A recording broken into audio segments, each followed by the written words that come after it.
ఈ హ్మ్. సంవత్సరం ఇంజినీరింగ్‌లో I mean for example intermediate second year 5,30,000 మంది రాస్తే అందులో 3,50,000 మంది 3,30,000 ఎంపీసీ వాళ్ళు. ఓహ్! 95,000 బైపీసీ వాళ్ళు. హ్మ్. రిమైనింగ్ ఎంఈసీ, సిఈసీ, హెచ్ఈసీ అంతా కలిపితే ఒక 90,000.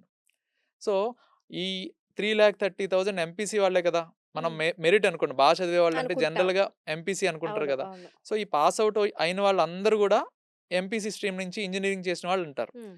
సో, ఎవరు సక్సెస్ అయినా మైక్ పెడితే వాళ్ళు నేను ఇంజినీరింగ్ చేశానని చెప్తారు జనరల్‌గా. హ్మ్. కాబట్టి ఏమంటారు మన మన లోకల్ రిపోర్టింగ్ అందరూ గూడా ఇంజినీరింగ్ వాళ్ళే సక్సెస్ అవుతున్నారు అంటారు. అవుతారు అనుకుంటారు. So, hmm. బట్ నార్త్ వాళ్ళేమంటారు? వాళ్ళు ఆర్ట్స్ తీసుకుంటారు. హ్మ్. నార్త్ వాళ్ళని మీరు ఇంటర్వ్యూ చేసుకుంటే ఫర్ ఎగ్జాంపుల్ ఈ ఇయర్ 25 రిజల్ట్స్ 2025, 26 ఈ రిజల్ట్స్ చూసుకుంటే టాప్ 5 ర్యాంక్స్ తీసుకుందాం. హ్మ్. First rank MBBS graduate. Second rank triple E engineering graduate. హ్మ్. మిగతా ముగ్గురు ఆర్ట్స్ బ్యాక్‌గ్రౌండ్. హ్మ్. టాప్ 5లో ముగ్గురు డిగ్రీ నుంచి. ఓకే. సూపర్. హ్మ్. మరిప్పుడు ఏ రకంగా మనం దాన్ని జడ్జ్ చేయాలి?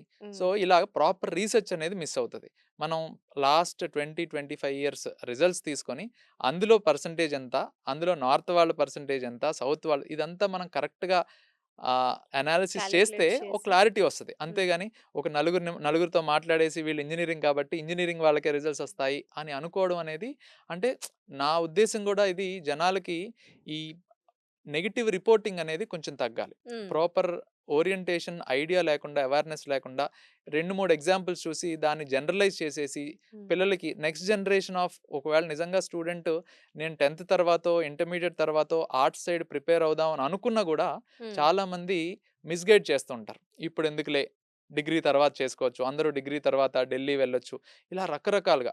అంతేగాని 10థ్ తర్వాత ఆర్ట్స్ చదవాలి అంటే నార్త్‌లో నేను బోలెడు కాలేజెస్ చెప్తాను. హ్మ్. మన ఆంధ్ర, తెలంగాణలో ఆర్ట్స్‌కి వెళ్ళాలి అంటే ఒక మంచి కాలేజ్ చెప్పండి అంటే ఏం చెప్తారు? అవును. కరెక్టే. సో, చాలా తక్కువ. ఆ ఆర్ట్స్‌ని ఎంకరేజ్ చేసే అట్మాస్ఫియర్ గూడా ఇక్కడ లేదు. ఓకే.